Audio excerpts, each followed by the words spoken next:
Falo coito, mas esse era outro coito. O biscoito significa duas vezes cozido. Esse era assim. Exatamente. Ou duas vezes Desculpa, cozido. não percebi porque entre todas as cidades de Portugal foi escolhida Vila Nova de Mil Fontes para o início desta viagem. Tem muito a ver com uma personagem que era o António Jacinto Brito Paes, Então, porque ele era da região. Tinha casa aqui em Mil Fontes. E atendendo a que o início da viagem foi complicado, porque não tiveram apoio do Estado, tiveram antes, pelo contrário, muitos obstáculos à oposição.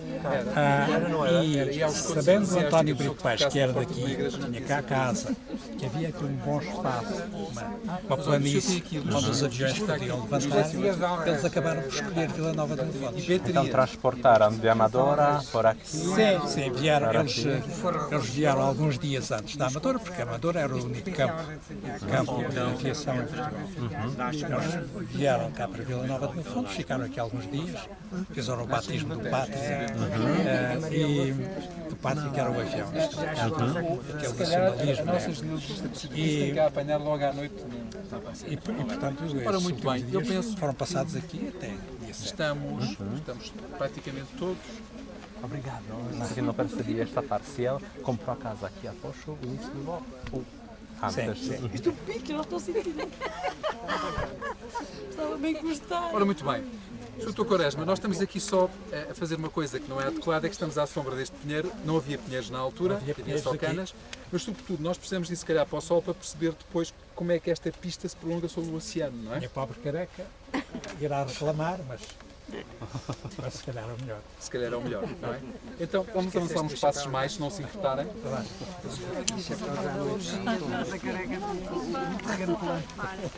Sim. Depois também podia ser. Depois o chapéu. Obrigado. Mas realmente isto é mesmo plano. Pode apertar aqui atrás. Depois, António, podes falar da aterragem um bocadinho mais a norte, em plena guerra. Pois, isso é um bocadinho mais a norte. Se calhar por aqui. A charneca é a mesma. Já tenho aqui um boné. Talvez este sítio seja adequado. Há uma parte do terreno que se chama Campo de Ligação, precisamente, que era onde o avião Olha, mas isso há aí muita lenda. Não é, é a propriedade da família. Mas ainda se vê. E tem mais, tem mais outras coisas. E ainda se vê o campo Não onde tem era. muito bem. Muito bem, eu muito agradeço. Junto à coleção de Terras Sem Sombra. Depois da data na Júlia. Bem, podes depois entregar. Obrigado. Ora, Dr. Conde Martins Quaresma, eu se calhar ia sugerir o seguinte, se concordasse.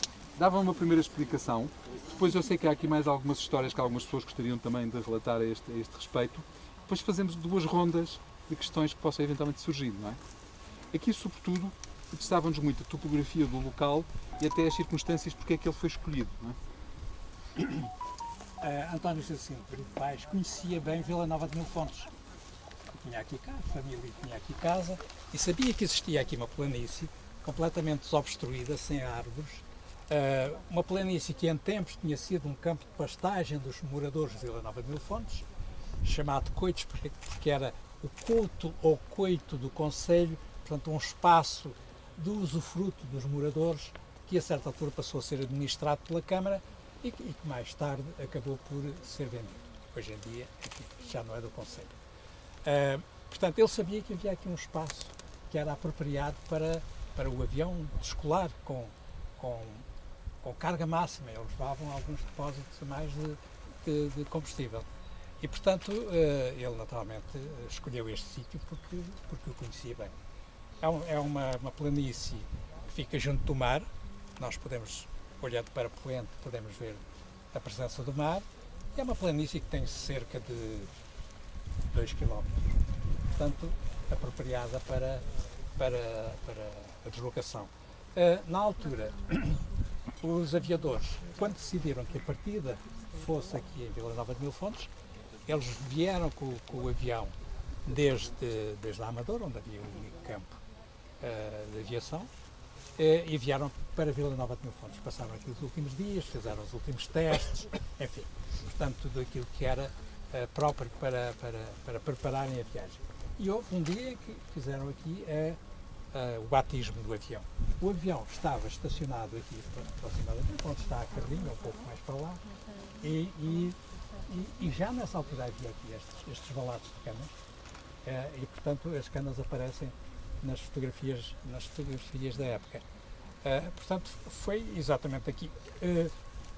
Houve um problema na altura. O tempo estava mau. Uma tempestade grande, com muito vento, muita chuva, e eles, a certa altura, começaram a adiar a viagem, a adiar a partida.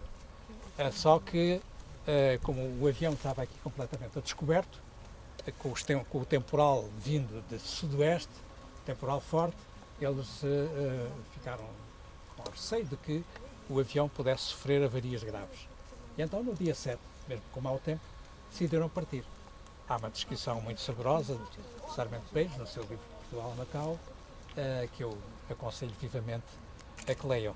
Há uma reedição, feita recentemente, pela Universidade do Porto, sob a direção da professora Isabel Marujão, em português e mandarim, essa ligação de Portugal e da China, na altura por via de Macau. E, portanto, é um livro que eu recomendo, porque é um livro que se lê com muito agrado, é uma história de, enfim, um conto de aventuras, uma história de aventuras, aventuras verdadeiras, aventuras que se passaram efetivamente.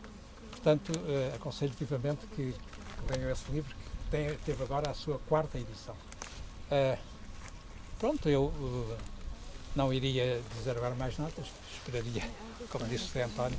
Havia aqui um aspecto interessante, e talvez os senhores nos pudessem ajudar um bocadinho, que tinha que ver propriamente com a navegação de um aparelho deste tipo. Não é? É um aparelho relativamente rudimentar e até um pouco perigoso, como já vimos, não é? Um bocadinho. E depois ainda por cima Bombardeio marçal. tinha esta dificuldade de ter que levar uma carga suplementar, não é? Que causava ainda um maior problema para, digamos, poder deixar terra. Isto era um sítio adequado para isso? Funcionava bem nessas circunstâncias? Por ser plano, acho que foi uma boa ideia. E não sei, desconheço, mas julgo que aqui os ventos predominantes são do norte. Por isso é que eles descolaram naquela direção. Eles não queriam ir para o oceano, ainda por cima, era exatamente ao contrário. Mas eles tinham que aproveitar o vento para poder descolar e estabilizar o seu voo e depois dar a volta, não é? Confirma-me que aqui os ventos devem ser de norte. Sim, mas nesse dia provavelmente estavam de sudoeste. Isto por um motivo, é que estava uma tempestade, e as tempestades normalmente vêm deste lado. Depois, esse combustível, trazê-lo para aqui, também deve ter sido uma operação logística, não é? Porque nós já soubemos, já porque estava há bocadinho a Maria Leonor a lembrar isso, o avião foi rebocado por uma égua, não é? A boneca. Era a boneca. Que o puxou até aqui. Sim, sim. Pois, mas o avião pousou logo aqui. Eles foram transportados numa carrinha puxada por a boneca. Sim, O avião pousou aqui e ficou aqui junto aos falados, estacionado. Estacionado? Depois aqui também não existia hangares, não é? Normalmente Não, os aviões isto têm ficado dentro de hangares para ficarem protegidos. Isto ficou completamente... Não, já no século XX, normalmente Ficou tem céu aberto, ficado, exatamente. o Grupo de Esquadrilhas de Aviação República, apesar de muito rudimentar, já tinham uns hangares a proteger os aviões, o que é por isso tinha que estar tudo muito bem planeado. E isso era o receio deles, quando viram o tempo a avolumar-se, portanto a ficar tempestuoso, eles tiveram receio que o aparelho sofresse. Porque aqui, exatamente num sítio desabrigado, era muito provável. Eles puseram 2 depósitos extra no avião, mas por isso é que o mecânico não pôde ir com eles. Ele também era grande, pesado. É isso, vais por terra e devemos de encontrar lá, algures, não é? E assim foi. E assim, com aquela quantidade de combustível, eles sabiam mais ou menos no norte da África, algures, eles teriam que abastecer novamente. Era sempre algures, eles não sabiam bem onde é que iam. Portanto, era o combustível que determinava O isso. combustível é que determinava, os ventos, a altitude, as temperaturas, se apanhavam muita chuva ou não, tudo isso, havia imensas variáveis. Não é? Ainda hoje, na aviação normal, tem que se contar com uma série de dificuldades. Mas, portanto, uma máquina destas consegue tomar terra praticamente em qualquer sítio também, não é? É mais flexível. Quer dizer, desde que seja plano, não tenha... Que não esteja alagado também, com as chuvas, também. Qual é a altitude que atinge? A altitude? O máximo da viagem, talvez 800 metros? 600, 800 metros. Mais não. É curioso que eles aqui travaram. Eles queriam sempre terra à vista. Pois, Portanto, sim, eles, sim. não, Claro. eles evitaram subir o mais Eles levavam os possível. mapas, isso. E com Para irem. os mapas rudimentares que também havia na época, eles controlaram a situação assim. Eles travaram aqui os aviões com duas pedras nas rodas. E o Sarmento Medeiros disse, mas as pedras, porque é que não as guardaram? De facto, se nós agora tivéssemos aqui as pedras, era assim um momento especial, não é? Se calhar é a Era pedra do algum momento momento. necessário. Olha, se calhar. Depois, eles iam atravessar naturalmente vários territórios, vários países, precisavam de uma autorização para poder aterrar nesses sítios. Tinha havido um aviso prévio às autoridades desses locais que eles iam? Sim, já tinha existido planeamento. No relatório há 2 sítios em particular em que não conseguiram planeamento, então, autorização. Então descartaram no planeamento e disseram, nós não podemos esperar que isso aconteça alguma coisa, aqui é que não pode ser. De resto, já era expectável a chegada deles, trabalharam muito próximo do cônsul em cada país e não tiveram boas memórias da Pérsia, dificultaram muito na Pérsia, aliás o relatório é bem explícito isso, em termos burocráticos, aliás, confiscaram o passaporte e não os deixaram sair. Aliás, o Manuel Gouveia, houve uma altura que queria só ir ver o avião, se ainda estava lá, se estava tudo ok. Parece que o viram lá perto, sacaram logo das armas e disseram, vocês não vão a lado nenhum, porque eu tenho os vossos passaportes, vocês aqui não saem. Portanto, tiveram ali uma crise, mas depois acabou por se resolver. Portanto, as 24 etapas já estavam planeadas e previamente autorizadas. Tirando, obviamente, ali Mas não tinham propriamente um apoio logístico, quer dizer, não havia navios que os iam acompanhar, nada disto, como aconteceu com o H. Coutinho e com o Sacadura Cabal. Não. Quer dizer, atenção, nessa altura a logística era no ponto de partida e no ponto de chegada, não era a meio caminho. Atenção! Bem, podemos dizer que tiveram ali algo, logística não em termos de... A logística de reabastecimento, Sim, neste caso. Sim, ou de qualquer reparação que fosse necessária, por Isso exemplo. não era no Isso meio não. do mar, com Sim. certeza. Portanto, estavam por conta deles, digamos assim. Sim. Estavam por conta Mesmo do ponto de vista mecânico. Sim, claro. Como é que foi nessa viagem? Que o mecânico teve que subir à asa para ir fazer uma pequena reparação. sim. Já não lembro qual foi a viagem, agora estou confuso. Mas o mecânico, durante a viagem, houve uma ruptura do depósito de combustível, portanto até podia-se incendiar o avião. Ele trepou pela asa e conseguiu remendar em voo. Em voo, no sítio estacionado. Não, ele agarrou-se bem, vale, ele conseguiu lá chegar e reparou. Essa fuga foi reparada. Não há dúvida que estes homens merecem um monumento e merecem que os lembremos no centenário, não é? E aquela viagem à Madeira, a partir para a Madeira, num avião de rodas é sempre um risco, não é? Porque se eles não acertam na Madeira, onde é que pousavam? Pousaram no mar? Pousaram no mar. É um susto aterrar na madeira mesmo. Por acaso, era às portas não houve ali grandes problemas. António, talvez para concluirmos, porque enfim, o tempo não perdoa, uma última pergunta. Tinha que ver com o seguinte. A população de Mil Fontes acompanhou todo este processo e esteve presente na saída do avião? Sim, a população da Vila de Mil Fontes, sim. E mesmo até a população que veio de outras, por exemplo, da Vila de Odmira, há notícias de que, de facto, vieram pessoas de propósito para assistir. E o próprio Sarmento Medeiros diz que, enfim, via os vultos das pessoas e ouvia o ruído do mar e tal, e faz esta analogia, que isto era tudo gente do mar. Enfim, não seria tudo gente do mar, mas havia aqui muita gente.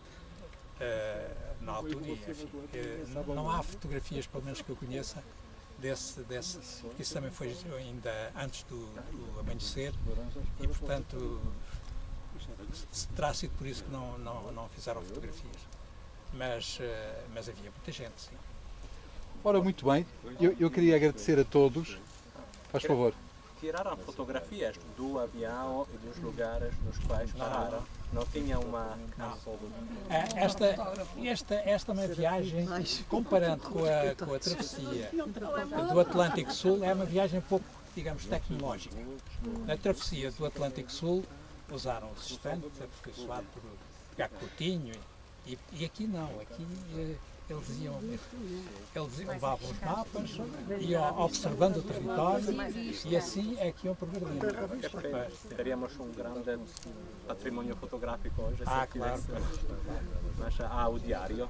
Sim, sim. E há algumas fotografias, mas não fotografias. Obrigado. Isso ficou na cabeça deles, na memória deles. Mas há um programa de refazer um novo voo? Já foi feito um novo voo. Nos anos 80, salvo ver. Mas não deu assim muito... 93? Pois. Não teve grandes repercussões. Ora, muito bem. Então, resta-me, enfim, convidá-los a todos para nos encontrarmos às 21h30 na Igreja da Misericórdia, para escutarmos um belíssimo recital por IMPEC, que está aqui connosco. Agradecer aos oradores desta tarde, muito obrigado a vossa belíssima prestação. Pedir desculpa pelo calor, mas estas coisas, enfim, fazem parte. Ninguém imagina que nesta altura de outubro pudesse estar um dia assim. E dizer-vos, enfim, que é uma satisfação ter podido partilhar estes conhecimentos, e é também este um bocadinho o papel do Terras Sem Sombra. Portanto, os meus agradecimentos aos oradores, os meus agradecimentos também ao Museu do Ar, à Junta de Freguesia Vila Nova de Mil Fontes e, naturalmente, à Câmara de Odmira, que é a nossa parceira nesta iniciativa. Muito obrigado e até às 9h30.